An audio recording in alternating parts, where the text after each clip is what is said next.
Shalom dan selamat pagi jemaat yang dikasihi Tuhan. Selamat hari Minggu dan selamat beribadah kepada Tuhan. Saya percaya pagi ini kita datang dengan hati yang penuh dengan ucapan syukur. Oleh sebab itu saudara, mari pagi ini kita puji Tuhan kita dengan hati yang bersyukur. Haleluya.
Pagi ini kita persiapkan hati kita lebih lagi untuk menyembah Tuhan kita yang baik, Yesus Kristus.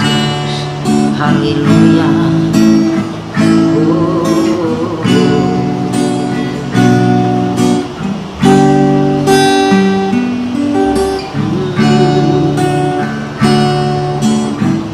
Terima kasih Yesus, Engkau baik Tuhan. Kaulah kekuatanku,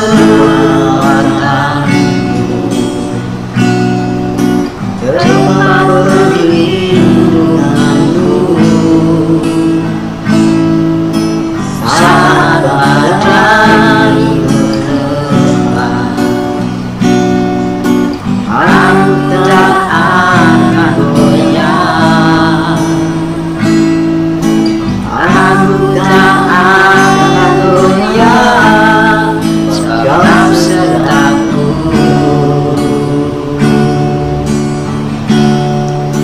sejauh langit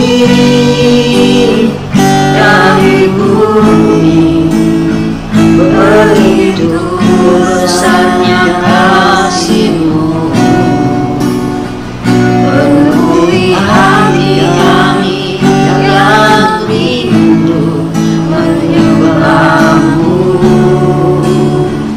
Yesus, sejauh langit dari bumi, begitu besarnya kasih-Mu, Allah Tuhan, kekuatan-Mu, cinta-Mu.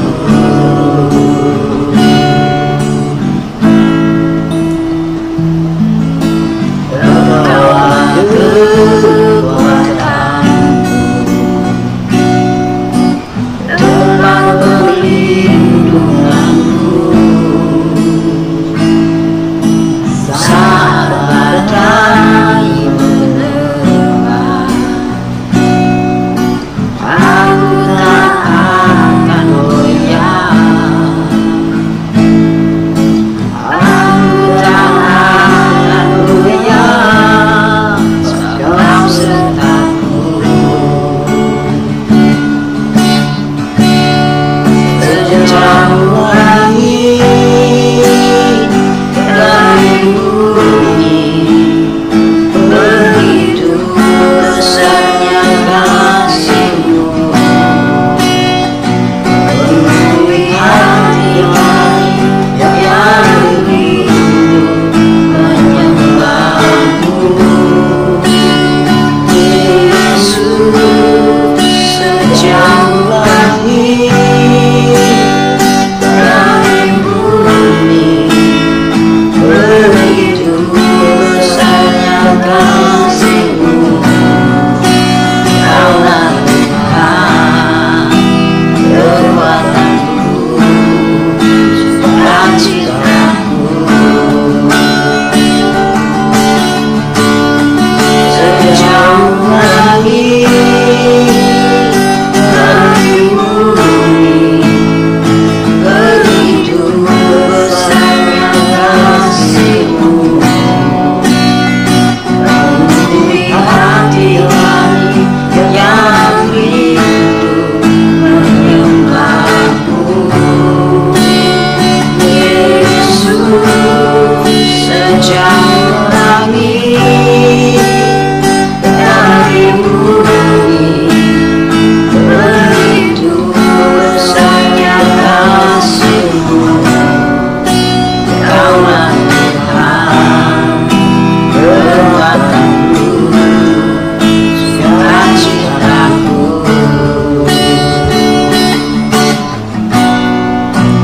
Kaulah Tuhan, kekuatan-Ku,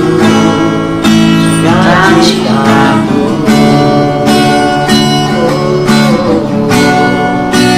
Kaulah Tuhan, kekuatan-Ku, sukacita-Ku.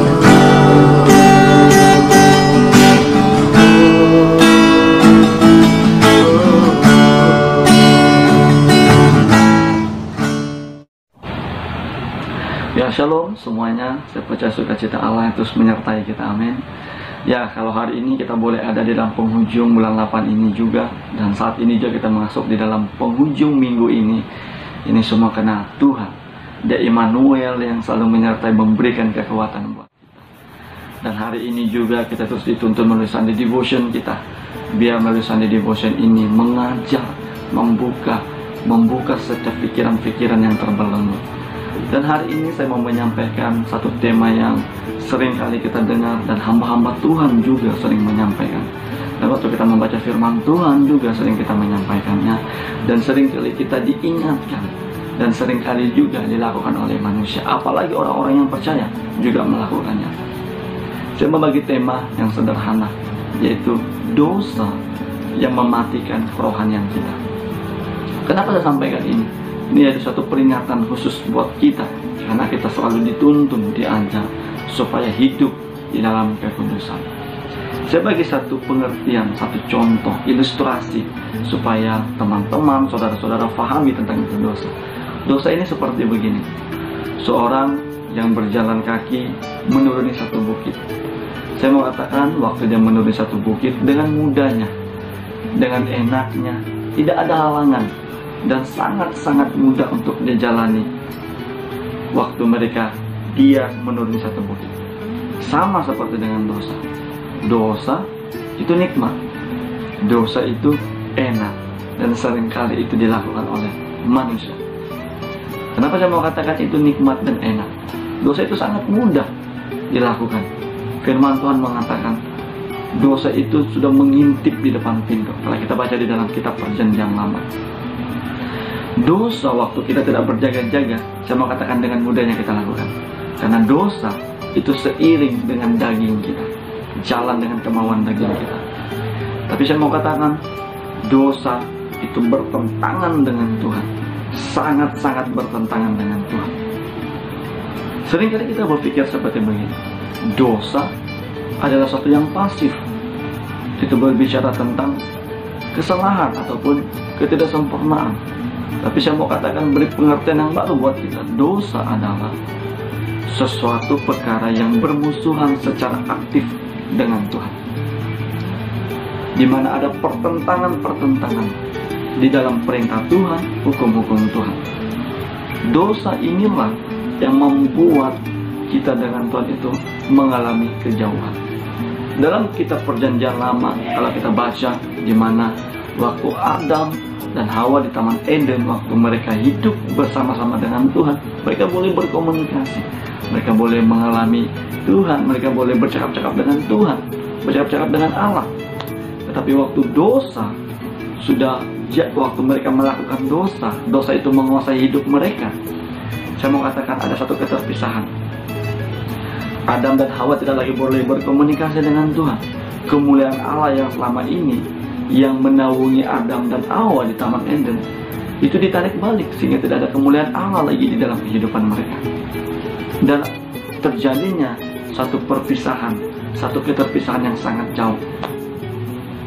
Nah, saya mau katakan dosa ini sangat-sangat memberi impact yang sangat fatal dalam kehidupan kita. Dosa ini bukan kehendak Tuhan, tapi dosa seringkali dilakukan dengan kehendak manusia itu sendiri. Manusia yang sering melakukan dosa, manusia yang sering ingin, karena keinginan hatinya dia melakukan dosa. Karena saya mau katakan tadi, dosa adalah nikmat, dosa adalah enak. Tetapi kita adalah orang-orang yang percaya, tetap berjaga-jaga. Waktu kita baca firman Tuhan, kita diajar. Pemimpin-pemimpin kita yang ada di gereja mengajar kita hiduplah dalam kekudusan, apalagi sebagai pelayan-pelayan Tuhan, sebagai orang-orang yang percaya, sebagai orang yang hidup dalam kebenaran. Tetap berjaga-jaga di dalam kehidupan kita. Ini saya sampaikan karena ini menjadi pesan khusus buat kita. Karena saya mau katakan, dosa kita tidak lepas daripada dosa. Setiap hari kita akan berhadapan. Tapi bagaimana kita harus menang melalui dosa? Bagaimana harus kita menang? Bagaimana kita harus melangkah waktu kita bersama-sama dengan Tuhan? Nah, apa impact dosa waktu kita lakukan di dalam kehidupan kita? Juga dalam hidup kita, ya dalam keluarga kita, juga orang sekitar kita. Sangat memberi impact juga di dalam pelayanan kita. Apa impact dosa? Yang pertama sekali saya mau katakan, dosa membuat kita terpisah. Ada jarak, ada kejauhan bersama dengan Tuhan. Mungkin waktu kita datang dalam hadirat Tuhan, waktu kita mau masuk dalam hadirat Tuhan, waktu kita mau doa, kita tidak boleh mengalami hadirat Tuhan. Padahal Tuhan itu omnipresent, Tuhan itu hadir. Tapi kita tidak boleh mengalami hadirat Tuhan. Kenapa? Dosa itu yang ada di dalam hidup kita. Sesuatu yang sangat bertentangan, karena Allah tidak boleh ada di dalam baitnya, karena kita adalah bait Allah. Tuhan itu tidak boleh diam dengan kita, karena kita orang yang berdosa. Dalam kitab Perjanjian Lama, waktu imam mempersembahkan dan waktu itu dia berdosa datang dalam baitnya Allah, dia boleh mati. Kita hari ini, waktu kita berdosa, waktu kita datang dalam hadirat Allah, terkadang kita tidak boleh mengalami hadirat Tuhan. Kenapa? Itu saya mengatakan tadi, dosa yang membuat kita terhambat datang kepada Tuhan. Ada kejauhan kita dengan Tuhan. Waktu kita mengalami kejauhan dengan Tuhan, kita tidak mengerti isi hati Tuhan. Kita tidak tangkap isi hati Tuhan. Kita tidak tahu apa yang Tuhan mau kerjakan dalam kehidupan kita. Karena Tuhan tidak boleh berbicara dengan kita. Tuhan tidak boleh menyampaikan sesuatu dengan kita. Karena apa? Dosa yang kita lakukan. Dan ini membuatkan kita merasa jenuh, membuat kita merasa bosan, membuat kita merasa tidak lagi mau datang kepada Tuhan. Dan satu saat kita tinggalkan Tuhan. Tapi saya percaya kita adalah orang-orang yang tetap berjaga-jaga. Amin. Yang kedua, apa impak daripada dosa? Yaitu intimidasi. Seringkali hamba-hamba Tuhan dengar. Karena saya sampaikan ini kembali, karena ini terjadi buat anak-anak Tuhan. Waktu kita lakukan dosa, ada intimidasi iblis. Iblis katakan begini, iblis mendakwa kita. Engkau adalah orang berdosa. Waktu kita datang dalam hadirat Tuhan dengan hati yang sungguh-sungguh, iblis katakan, engkau orang berdosa, engkau tidak layak datang di hadirat Tuhan. Engkau tidak layak datang di hadirat Tuhan. Dan waktu kita merasa terdakwa, terintimidasi, itu yang membuatkan kita tidak mau lagi datang menghadap tahtanya Tuhan. Kita merasakan Tuhan, aku tidak layak. Oleh itu, lebih baik saya terus hidup di dalam dosa. Tapi saya mau katakan buat kita hari-hari ini, kalau kita boleh merasakan lagi ada suatu kesalahan, kita boleh merasakan, oh ini tidak benar, berarti ada kesempatan pertobatan terjadi buat Anda, terjadi juga buat saya. Intimidasilah yang membuat iman kita stuck. Intimidasilah yang membuat iman kita tidak bertumbuh. Intimidasilah yang membuatkan kita tidak datang menghadap Tuhan yang Maha Kudus. Karena firman Tuhan mengatakan dalam kitab Matius, berbahagialah orang yang suci hatinya, karena mereka akan melihat Allah. Orang yang suci ini berbicara tentang orang yang tetap berjaga-jaga, tidak melakukan dosa, yang sering memperhatikan kehidupan rohani. Oleh itu saya mau katakan, benar-benar kita berjaga-jaga di dalam kehidupan kita. Yang ketiga, apa impak daripada dosa?